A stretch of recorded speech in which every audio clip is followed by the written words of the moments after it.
Hola, somos el equipo Eutanasia y Eugenesia. Está conformado por Magdiel Godoy, Ruraima Bracamonte, Yané Santoyo, Carlos Pacheco y mi persona Franklin Montilla. Yo les voy a hacer una pequeña introducción sobre los problemas éticos contemporáneos. Esta problemática ha estado en la humanidad desde principios de los tiempos. Son esas acciones que van en contra de la moral y también en contra de los derechos humanos. Estas acciones son siempre para hacer el mal. Por eso es de gran importancia saber sobre los problemas actuales de esta sociedad y así poder hacer de frente a ello y detener el crecimiento. Generalmente de estos problemas se encuentran las carencias de valores. Cuando se carece de normas morales establecidas en una sociedad, nos encontramos ante un problema ético. En la actualidad se carece de ética y moral. Es por ello que tenemos gran cantidad de problemas éticos. Ya en nuestra sociedad existe mucho desequilibrio en nuestra justicia y en los valores de cada individuo. Algunos problemas éticos contemporáneos es el caso de la corrupción, el desinterés social, la injusticia, la violencia, el racismo, la ignorancia y la delincuencia, entre otros. Para culminar, los problemas éticos son originados por los valores de un individuo que es formado desde la educación impartida en su hogar. Y esto no solo contempla en el campo laboral, sino en la vida cotidiana ante cualquier aspecto de su vida. Saludos cordiales. Comenzamos a definir la eutanasia como la acción u omisión que acelera la muerte de un paciente desahuciado, con la intención de evitar sufrimientos. El concepto está asociado a la muerte sin sufrimiento físico. Concretamente podemos establecer dos tipos de eutanasia. Por un lado, estaría la llamada eutanasia directa, que es aquella que viene a definir al proceso de adelantar la muerte de una persona que tiene una enfermedad incurable. Por otro lado, el segundo tipo de eutanasia es la llamada indirecta.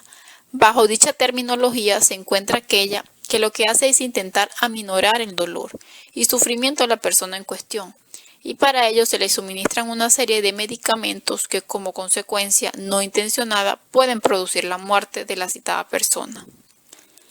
La eutanasia despierta todo tipo de debates éticos. Sus defensores aseguran que evita el sufrimiento de la persona y que rechaza la prolongación artificial de la vida, que lleva a situaciones que son indignas, mientras que los detractores consideran que nadie tiene derecho a decidir cuándo termina la vida del prójimo. La eugenesis, su etimología hace referencia al buen nacimiento, la mejora de los rasgos hereditarios y humanos mediante diversas formas de intervención manipulada y métodos selectivos de humanos. Los defensores de la eugenesia aseguran que esta práctica alivia el sufrimiento, al evitar que nazcan personas con malformaciones o graves enfermedades. Permite que la sociedad ahorre recursos. Sus detractores, en cambio, consideran que la eugenesia es contraria a la ética y creen que la manipulación de estas leyes biológicas es inmoral. La eutanasia a nivel mundial. La eutanasia ha sido un tema que conmociona a la sociedad.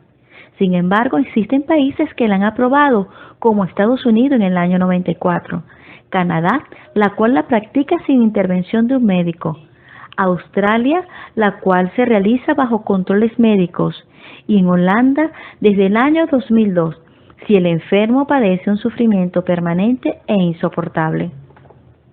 En Asia y Japón se permite siempre y cuando se cumplan 4 restricciones. Y en Venezuela, la vida debe ser respetada desde el momento de la concepción hasta el momento de la muerte. No se trata de un bien jurídico disponible. En la Constitución de la República Bolivariana de Venezuela, en sus artículos 2 y 4, califica la vida como uno de los valores superiores del Estado venezolano, y la misma es inviolable.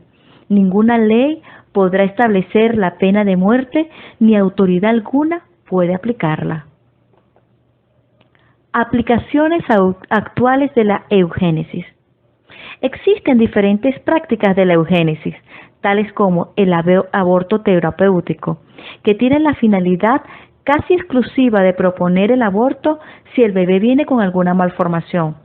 Y esta se practica en casi todos los países del mundo, menos en El Salvador, Nicaragua, Malta, el Vaticano y Chile. Otra práctica de la eugénesis es la esterilización forzada e involuntaria, que somete a la esterilización a mujeres sin su consentimiento, y esta se aplica en algunas provincias de Canadá, la República Checa, Japón, India, China, Perú, Rusia, Suecia, Estados Unidos y Puerto Rico. También la injerencia del Estado en la familia, indicándole al grupo familiar por ley la cantidad de hijos que éste tiene permitido tener, y esta se aplica en China. Existen diferentes posturas ante la eutanasia. El biologismo tiene una postura enraizada en una idolatría de la vida y ve la muerte como un mal absoluto, por lo tanto está en contra de ella. El elitismo, por contraparte, indica que debemos juzgar la calidad de cada vida y preservar solo las que son suficientemente valiosas. Defiende la eutanasia en niños deficientes.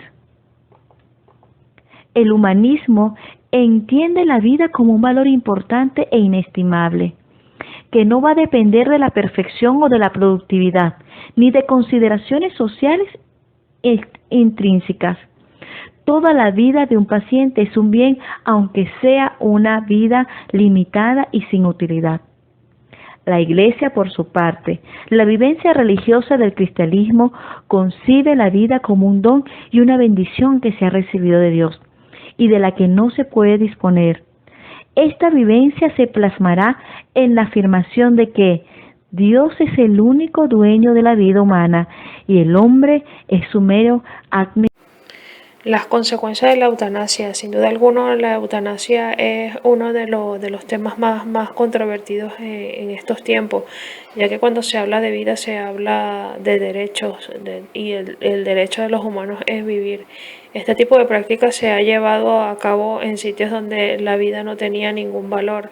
Y aparte de eso también se le practicaba a niños que nacían con malformaciones y también ancianos. Una de las consecuencias que pueda tener la eutanasia, ya sea a nivel moral, religioso, ético, a religión, yo creo que ninguna religión tiene bien vista este tipo de prácticas. En lo moral, bueno, en lo moral ya y en lo ético serían las consecuencias la desvalorización de la profesión médica como tal, la desconfianza en los cuidados terapéuticos y la desvalorización de la vida humana, porque cuando hay vida aún tenemos esperanza. La eugenesia. Hace un par de años médicos de la OMS proponían la tarea del objetivo de tener que los niños nacieran libres de enfermedades, pero la ingeniería genética aún no está preparada para hacer este tipo de prácticas. Las consecuencias, pues resulta paradójico que el proceso técnico que se ha provocado, que no ha provocado aún la mejora en la humanidad. La supervivencia de muchos seres humanos en otras circunstancias se verían eliminados por sus propios mecanismos naturales y un riesgo total del patrimonio genético de la humanidad. Reflexión. La naturaleza es sabia, ir en contra de ella es jugar a la ruleta rusa. No sabemos realmente qué nos tocará. La eugenesia no garantiza mejorar la raza humana, lo único seguro que es la pérdida de los criterios éticos fundamentales. La vida es un derecho y la vida y la muerte son el principio y el fin. Buenas tardes, soy Carlos Pacheco. Mi punto a exponer es la postura crítica del tema eutanasia y la eugenasia. Analizando un poco el tema de la eutanasia como la eugenasia, podemos decir que ha existido durante muchos años y que son conceptos no aceptados por la sociedad, ya que se consideran irrespetuosos con los derechos de los individuos. Sin embargo, esta práctica, tanto como la eutanasia como la eugenasia, no se alejan de la realidad de hoy. Y de hecho, algunas de las corrientes biotécnicas y filosóficas contemporáneas lo aceptan como natural, específicamente si hablamos de la aplicación a individuos con diversidad funcional. Es un término acuñado por el Foro de la Vida Independiente para designar lo que habitualmente se conoce como discapacidad. Este término pretende eliminar la negatividad,